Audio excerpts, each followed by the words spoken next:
네, 저희가 방금 읽었던 것처럼 오늘은 베드로의 인생에서 가장 생각하기도 싫은 뼈아픈 실수를 한 베드로의 예수님을 부인한 사건에 대해서 저희가 읽었습니다.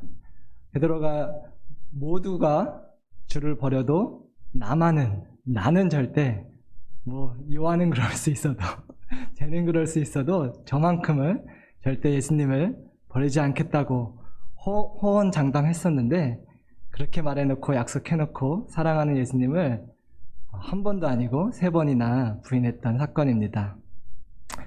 예수님을 떠나지 않고 지켜드리고 싶은 마음만큼은 진실됐겠죠. 하지만 그 지킬 능력이 아직 없었던 것이었습니다. 예수님께서는요, 베드로가 그 약속을 지키지 못할 것을 당연히 미리 아셨죠. 미리 아셨기 때문에 네가 다가오기 전에 3번 나를 부인할 거다 말씀하셨는데, 그럼 진심인 거를 알아주셨으면 조금 속는 척하고 믿어주셔도 좋았을 텐데 왜 굳이 네가 3번 나를 부인할 거라고 꼭 집어서 말씀하셨어야 했을까요? 좀 생각해 봤으면 좋겠습니다. 그리고 예수님께서 또 그런 끔찍한 실수를 저지르는 순간에 왜 이 말씀을 생각나게 하셔서 안 그래도 괴로운 베드로의 마음을 더 힘들게 하셨을까요? 예수님께서 진짜로 베드로에게 해주시고 싶었던 말씀은 무엇이었는지 생각해 봤으면 좋겠습니다. 저희 딸이 저한테 지키지 못할 약속을 했습니다. 저희 삼촌이 강아지를 선물로 해주었는데요. 호언장담을 했어요. 비가 오나 눈이 오나 하루에 한 번 꼭 산책을 시키겠습니다. 지키지 못할 약속이라는 걸 제가 알기 때문에 대답을 했습니다. 네가 올해 크리스마스가 오기 전에 3번 산책을 못 시키리라. 이렇게 하지 않았습니다. 왜냐면 못 지킬 거 뻔하지만 진심이기 때문에 얼마나 기특해요. 그래서 그래 잘할 거야 이렇게 대답을 해주었습니다. 예수님도 못 지킬 거 너무 뻔하긴 하지만 좀 이렇게 믿어주셨으면 좋았을 텐데 왜 굳이 그렇게 지적을 하셨어야 했을까요? 한 절씩 보면서 계속 예수님의 마음을 묵상해 보도록 하겠습니다. 69절. 베드로가 바깥들에 앉았더니 한 여종이 나와 이르되 너도 갈릴리 사람 예수와 함께 있었던가 하거늘. 왜 바깥들이라고 표현했냐면요, 예수님이 재판을 받고 있는 안쪽들에는 베드로가 들어갈 수 없었습니다. 그래서 바깥들에 앉아서 예수님의 재판 결과를 기다리고 있었던 때였는데, 그때 한 여종의 말 한마디로부터 베드로의 가장 뼈아픈 실수가 시작됩니다. 로마 황제까지는 아니어도 대제사장이나 적어도 천부장, 백부장쯤 되는 권력자에게 목숨을 부지하기 위해서 어쩔 수 없이 예수님을 부인했다면 좀 모양이 덜 빠졌을 것 같아요. 근데 성경은 정확하게 얘기해주고 있습니다. 이 모든 사건이 한 계집종이 베드로에게 질문한 것으로부터 시작됐다고 말해주고 있습니다. 70절. 베드로가 모든 사람 앞에서 부인하여 이르되 나는 네가 무슨 말을 하는지 알지 못하겠노라 하며, 모든 사람들 앞에서 예수님을 모른다고 말을 해버리고 말았습니다. 처음에는요, 무슨 말인지 모르겠다고 이 정도만 부인을 하는 것으로 오늘 사건이 시작됩니다. 71절에서 72절. 더 나아가서 계속 물어보니까 안문까지 나아가니 다른 여종이 그를 보고 거기 있는 사람들에게 말하되 이 사람은 나사렛 예수와 함께 있었도다 하매 베드로가 맹세하고 또 부인하여 이르되 나는 그 사람을 알지 못하노라 하더라. 두 번째는요, 처음보다 더 강도가 심하게 맹세하면서 예수님을 모른다 이렇게 말했습니다. 여기서 저희가 잠시 생각해 볼 수 있는 것이 죄가 얼마나 무서운 것인지, 어떻게 이렇게 눈덩이처럼 불어나는지 좀 생각해 보면 좋을 것 같습니다. 한번 틈을 내주기 시작하면요, 걷잡을 수 없이 커지는 게, 빠져버리게 되는 게 죄의 무서운 점입니다. 그래서 시편 1편 1절을 저희 같이 한번 보도록 하겠습니다. 그래서 그 죄를 멀리하는 사람이 복이 있다고 말한 말씀을 같이 한번 읽겠습니다. 시작.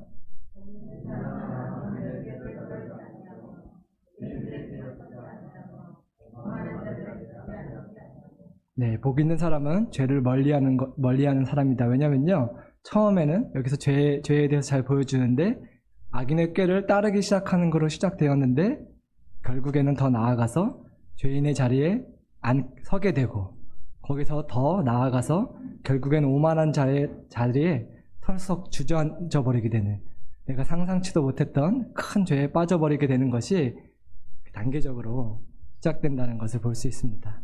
저희의 죄도 마찬가지입니다. 저희가 갖고 있는 모든 연약함, 또 중독, 죄가 그러한 것 같습니다.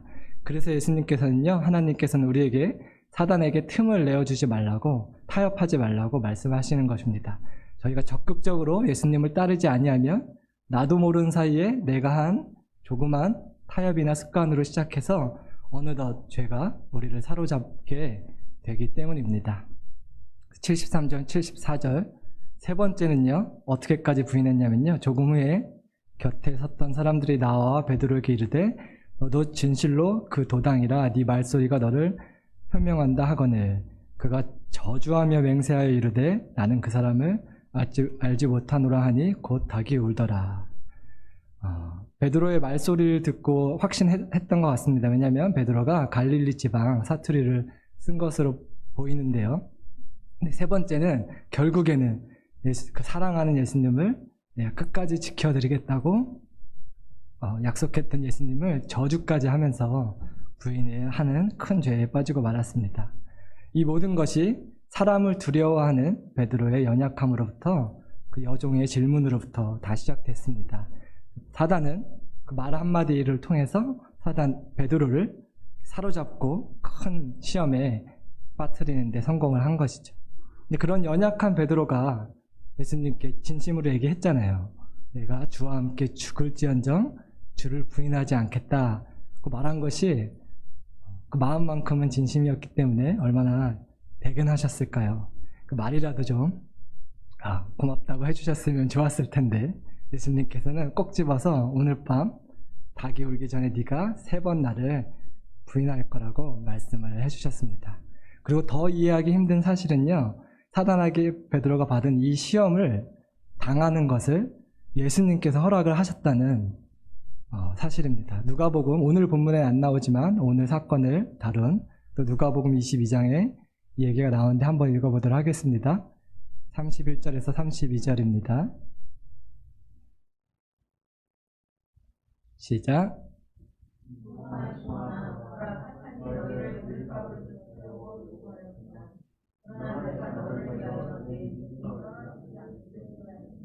네, 말씀에서 읽은 것처럼 베드로를 시험하기 위해 사탄이 예수님께 허락을 받으러 왔을 때 예수님께서 허락을 해주신 것으로 보입니다. 그래서 예수님을 부인하는 시험을 당하게 되는 것이 사탄이 예수님을 시험하게 된 것이죠. 하지만 예수님께서는 이 사건으로 베드로가 완전히 실족하지 않기 위해 기도하셨다고 말씀에 나와 있습니다.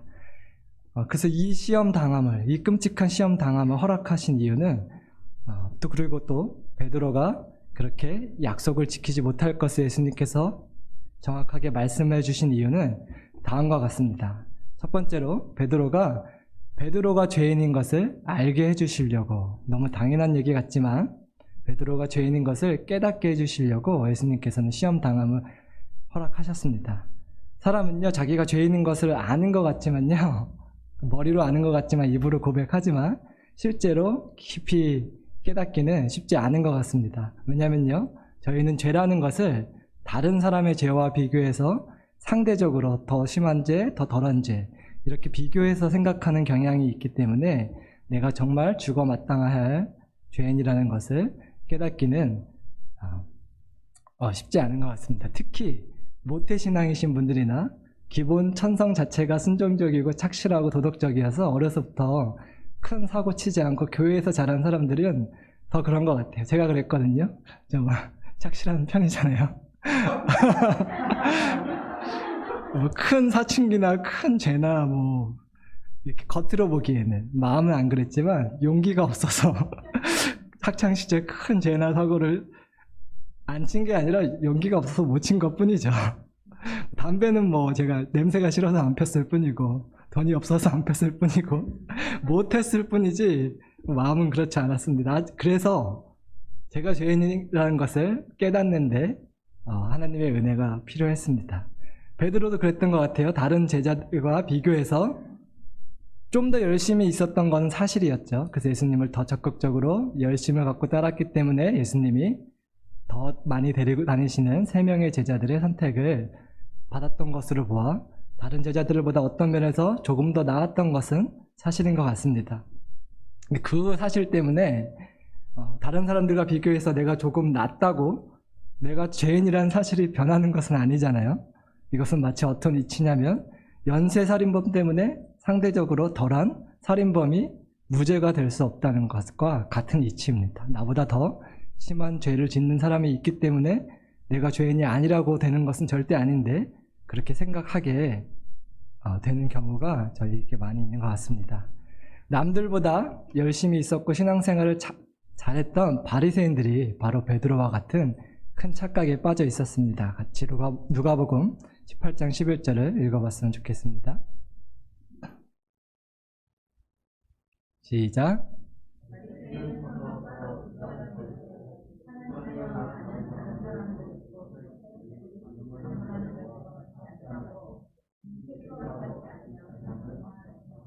예, 그래서 이런 끔찍한 착각에 빠지고 말았습니다. 나는 저 다른 사람들, 저 죄인들, 저 못된 사람들과 달라서 감사합니다. 이런 터무니없는 착각을 한 것이었죠. 근데 반면에 대조적으로 죄인이었던 세리는 이와 같은 기도를 했습니다. 18장 13절 또 같이 읽어보겠습니다.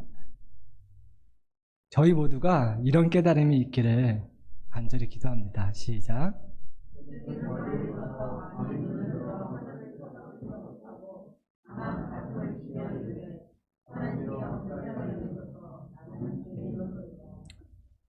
얼마나 다른 기도입니까? 저 사람들과 다르다고 기도했던 바리새인들과 다른 반대로 제가 죽어 마땅한 죄인입니다. 불쌍히 여겨달라고 상한 마음으로 하나님께 기도를 드렸습니다. 그 다음 절 14절 보면요. 그래서 어떤 결과가 있었냐면 그 세리에게 또 읽어보겠습니다. 누가복음 18장 14절 띄워주시면 같이 읽겠습니다. 시작.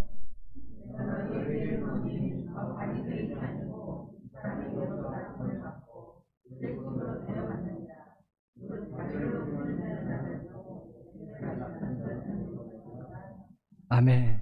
죄를 깨닫지 못했던 바리새인은 의롭다 하심을 받지 못했고 자기가 죄인인 것을 처절하게 깨달은 세리는 의롭다 하심을 받고 하나님의 은혜를 입었습니다. 하나님께서 기뻐하시는 마음은요, 이 세리와 같이 상하고 통회하는 마음이라고 시편에도 나와 있습니다. 하나님께서 찾으시는 것이 우리의 실수 없는 완벽한 행실이 아니라 어차피 그건 우리가 못하잖아요. 근데 그렇게 해드리지 못해서 죄송하고 송구스러운 그 상하고 통회하는 세리와 같은 그 마음을, 그 기도를 기뻐하십니다. 그래서 이 자신이 죽어 마땅한 죄인이라는 것을 깨달아 알아서 하나님께 용서를 받았던 세리처럼 베드로도 자기가 다른 제자들보다 더 나은 사람이라는 착각에서 벗어나서 자신의 죄인됨을 깨닫고 하나님께 용서받고 하나님의 사랑을 크게 체험하게 해주시려고 사단에게 시험 당하는 것을 허락하셨고 네가 3번 나를 부인할 거라고 베드로의 죄를 이렇게 지적해 주신 것입니다. 두 번째는요, 비슷한 얘기일 수도 있는데 예수님이 베드로의 죄를 말씀해 주시고 깨닫게 하신 두 번째 이유는요, 예수님이 누구를 위해 죽어주시는지 알려주시려고 베드로의 죄를 말씀해 주셨습니다. 요한복음 13장 18절에 보면요, 예수님께서 제자들의 발을 씻기는 세족식 사건에서 제가 읽겠습니다. 이와 같이 베드로에게 말을 해주셨습니다. 베드로가 제 발을 예수님 씻기시면 안 됩니다 라고 했을 때 베드로에게 예수님이 뭐라고 대답하셨냐면요, 내가 네 발을 씻지 않으면 너는 나와 상관이 없다. 그래서 내가 씻어주고 싶다. 그렇게 말씀하시고 씻어주셨죠. 베드로의 발이 더럽지 아니했다면 예수님께서 베드로의 발을 씻어주시지 않았을 것이고, 그랬다면 베드로는 예수님과 상관없는 사람이 될 뻔했죠. 그게 무슨 말이냐면 베드로가 죄인이 아니었다면 죄인이라는 것을 깨닫지 못했다면 예수님께서 베드로를 위해 죽어주시는 것을 베드로는 몰랐을 것이고 그럴 필요가 없었을 것이고, 그렇다면 예수님의 십자가 사랑과 베드로가 상관없는 사람이 될 뻔했습니다.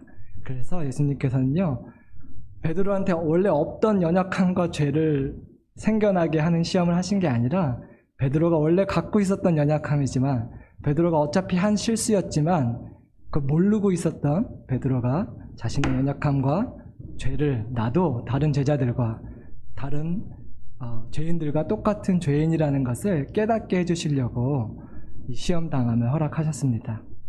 그래서 죄인들을 위해 죽어주시는 것이 아니라 나의 죄를 위해, 나를 위해, 베드로를 위해 죽어준다는 것을 베드로가 알기 원하시기 때문에 그런 말씀을 하시고 시험 당함을 허락하셨습니다. 세 번째로는요, 하나님의 무조건적인 사랑을 베드로에게 알려주시고 싶으셔서 베드로의 죄를 말씀하시고 시험 당함을 허락하셨습니다. 저희는 조건적인 사랑을 하는 것에 사람이기 때문에 자연스럽게 조건적인 사랑을 주고받습니다. 그래서 저희 무의식 중에는 하나님, 나를 향한 하나님의 사랑도 조건적일 거라고는 생각은 아니지만 무의식 중에 그런 밑바탕에 깔려 있을 수밖에 없습니다. 예수님께서는 저희가 오늘도 찬양했듯이 그럼에도 불구하고 예수님을, 베드로를 사랑하시는데 그 사랑을 알려주고 싶으셨습니다. 그래서 베드로가 부인할 것을 말씀하셨고 그런 상황을 허락하심으로써 그런 네가 최악의 실수를 함에도 불구하고 너를 향한 나의 사랑은 변함이 없고 조건이 없고 내가 너를 사랑한다라는 것을 말씀해주고 싶으셨던 것입니다. 오늘 본문에는 안 나오지만 베드로가 예수님을 3번 부인하고 한 그 순간에 예수님께서 돌아서셔서 베드로를 쳐다보셨다는 기록이 있습니다. 이렇게 말로 들리는 거리는 아니었을 수도 있는 것 같아요. 예수님께서는 베드로를 쳐다보셨을 때 분명히 그 눈빛으로 해주고 싶으셨던 말이 있었다고 생각합니다. 그 말씀은 무엇이었을까요? 당연한 얘기지만 베드로에게 내가 너를 사랑한다고 이렇게 눈빛으로 말을 해주셨다고 생각합니다. 그 제가 어떻게 아냐고 물어보신다면 저는 착실해 보여도요 살면서 크고 죄가 지을 거라고 감히 상상하지 못했던 크고 작은 죄를 많이 지어봤습니다. 그래봐야 뭐 얼마나 크겠냐 그렇게 생각하시겠지만 제가 생각하기에는 제가 꿈에도 생각 못한 실수를 한 적도 있고 죄를 지은 적이 있었는데 그때마다 저를 바라보신 하나님의 눈빛이 실망하신 눈빛이 아니라 내가 너를 사랑한다는 눈빛이었고 내가 너를 사랑한다는 말씀을 해주셨습니다. 저희가 살면서 불가능한 것이 한 가지 있다면 하나님을 실망시켜드리는 것, 예수님을 실망시켜드리는 것은 불가능한 것 같습니다. 왜냐하면 저희가 태어나기도 전부터 저희가 어떤 죄와 실수를 지을지 이미 다 아시고도 우리를 자녀 삼아주시고 용서하셨기 때문에 하나님을 놀라키는 것은 불가능하잖아요. 이론적으로, 신학적으로. 하나님이 나한테 실망하셨다는 착각을 하는 분이 없으셨으면 좋겠습니다. 베드로가 보기에는 자기 자신이 얼마나 한심하고 형편없었을까요? 근데 그때 예수님께서는 눈빛으로 베드로에게 네가 너를 사랑하지 않지만 너도 사랑하지 않는 너를 나는 사랑한다 이렇게 말씀을 해주고 싶어 하셨습니다. 베드로가 나는 다르다고 생각했는데 나는 다른 제자들보다 나을 거라고 생각했는데 나도 똑같구나가 아니라 내가 더하구나 라는 것을 깨달았던 그 순간에 예수님께서는 베드로에게 사랑한다고 말을 해주시고 싶어 하셨습니다. 베드로가 감히 상상도 못했던 실수나 죄를 지었을 때 그렇게 말씀하신 것처럼 저와 여러분이 그런 죄와 실수를 할 때에도 우리 예수님은 내가 너를 사랑한다고 말씀해 주신다는 것을 기억하시기 바랍니다. 그리고 그런 베드로의 하나님의 사랑이요 우리 인간 수준의 조건적인 사랑이 아니라 무조건적으로 사랑한다고 말을 해주시고 싶으셨던 것입니다. 27장을 넘어가서 유다를 좀 대조해 보면서 보도록 하겠습니다. 1절, 2절 스킵하겠습니다. 그래서 그런 베드로를 위해 그럼에도 불구하고 예수님은 십자가를 지시기 위해 결박당하여 빌라도에게 넘겨지셨습니다. 3절 한 절 한 절 보지 않고요. 쭉 읽었으니까 전체적으로 좀 보도록 하겠습니다. 그럼 유다의 뉘우침은 베드로의 회개와 오늘 본문에서는 아직은 베드로가 회개하고 뉘우치지 않았지만 결과적으로 뉘우치고 하나님께 돌아왔으니까 베드로의 회개와 유다의 뉘우침은 무엇이 달랐을까요? 얼핏 보기에는요, 인간적으로 인본주의적인 관점에서 보기에는 유다도 훌륭해 보여요. 자기 성찰을 객관적으로 잘했고 또 자기가 한 잘못에 대해 나쁜 방법이죠. 물론 자기의 목숨으로 책임을 지는 방법은 나빴지만 자기가 잘못에 대한 책임을 지는 것 자체는 인간적으로 굉장히 좋은 모습으로 보이잖아요. 무엇이 잘못됐는지 두 가지만 짧게 보도록 하겠습니다. 첫 번째는요, 본문에서 보면요, 스스로라는 단어가 두 번이 나옵니다. 3절하고 4절, 5절에 반복해서 나오는데 자신의 죄를 스스로 깨달은 것입니다.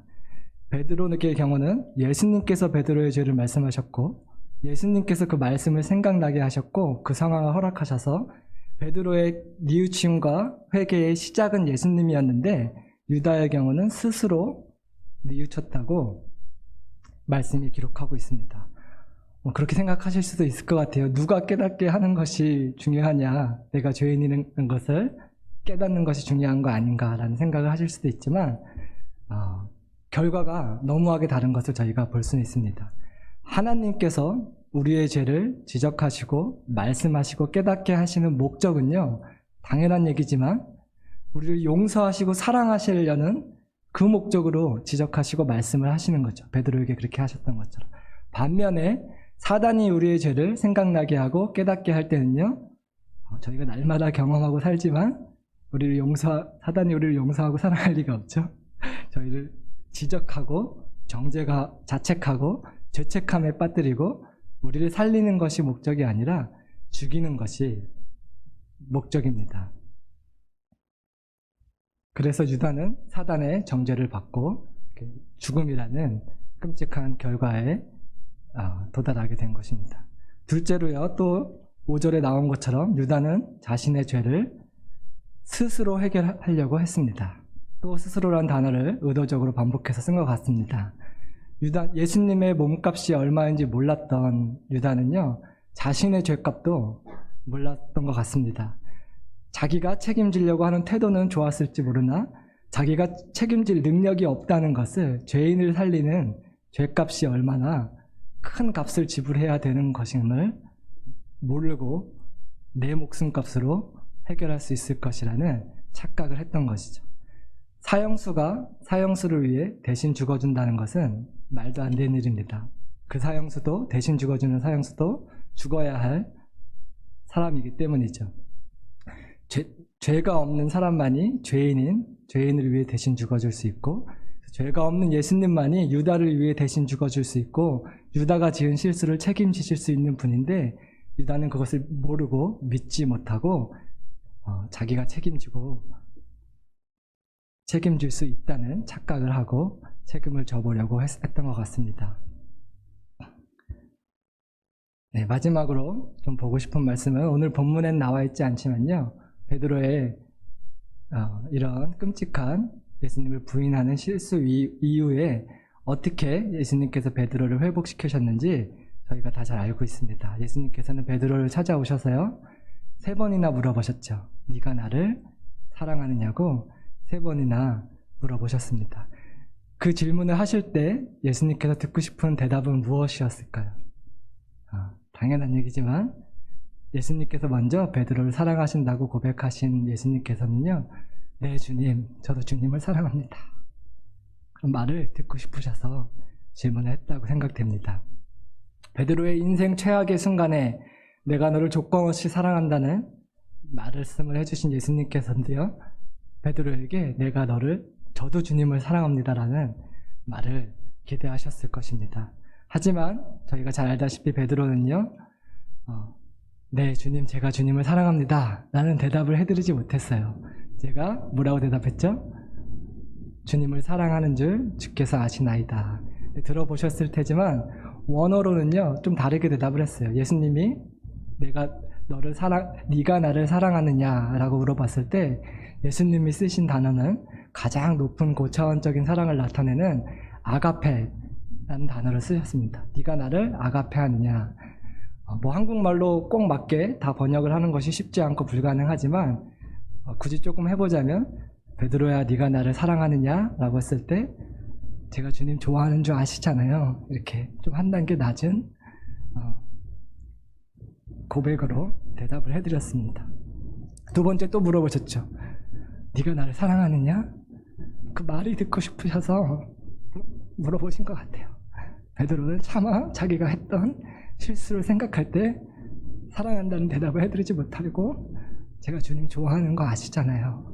이렇게 좀 소극적인 대답을 했습니다. 왜 사랑했냐고 대답을 하지 못했냐면 저희가 잘 알다시피 예수님의 사랑을 베드로가 생각하기보다는 적어도 그 당시에는 자기가 저지른 끔찍한 실수와 죄를 더 생각하고 그 생각에 사로잡혀 있었기 때문에 자기의 행동을 봤을 때 차마 사랑한다는 그 아가페라는 높은 차원의 무조건적인 사랑을 나타내는 단어로 대답을 하지 못했습니다. 그 무조건적인 하나님의 사랑을 바라보기보다 여전히 나의 죄와 실수와 연약함과 부족함을 더 바라보고 있었기 때문입니다. 예수님께서 베드로의 죄를 네가 나를 부인할 거라고 직접 말씀을 해주셨습니다. 그 말씀을 통해서 진짜로 베드로에게 해주고 싶으셨던 말은 그럼에도 불구하고 네가 생각하기에 정말 용서받을 수 없을 것 같은 최악의 실수와 죄에도 불구하고 나는 그것을 예전부터 알고 있었지만 그것과 상관없이 조건 없이 너의 존재 자체를 나는 사랑한다 라는 말을 베드로에게 하시고 싶으셨던 것입니다. 저희가 좀 적용해 봤으면 좋겠습니다. 혹시 나의 과거에 아니면 혹은 현재의 연약함과 죄와 실수를 계속해서 묵상하고 사로잡혀 계신 분들이 있습니까? 저희의 연약함과 죄는요 이제 그만 잊어버리고 저희의 죄를 묵상하기보다 나 자신의 부족함을 묵상하기보다 하나님의 사랑의 그 무조건적인 사랑을 그 은혜를 더 묵상하는 저와 여러분이 되셨으면 좋겠습니다. 내가 보기엔 사랑스럽지 않은 나를 사랑한다고 말씀하시는 내 생각엔 용서받을 자격이 없는 것 같은 큰 죄를 지은 나를 사랑한다고 말씀하시는 또 최악의 실수를 하는 그 순간에도 여전히 변함없이 우리를 사랑한다고 말씀하시는 그 사랑을 묵상하고 찬양하면서 오늘 말씀을 마쳤으면 좋겠습니다. 찬양팀 나와주시면요.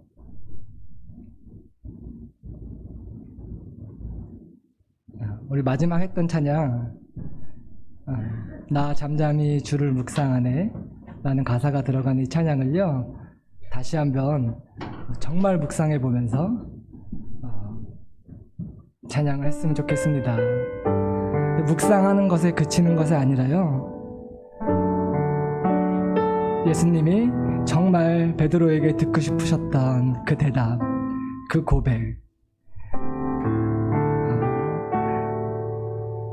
해드리고 싶습니다. 먼저 같이 찬양하시면서 나의 죄와 연약함에도 불구하고 여전히 나를 사랑한다고 말씀해주고 싶어 하시는 그 하나님의 음성에 귀를 기울이시면서 찬양을 했으면 좋겠습니다. 찬양을 따라 부르셔도 되고요. 잠잠히 나한테 뭐라고 말씀하시는지 내가 예수님 앞에 생각도 하기 싫은 나의 연약한 모습과 죄 가운데 있는 나의 모습을 보시면서 예수님이 뭐라고 말씀해 주시는지 귀를 기울이면서 찬양을 들으셔도 되겠습니다. 함께 찬양하시겠습니다.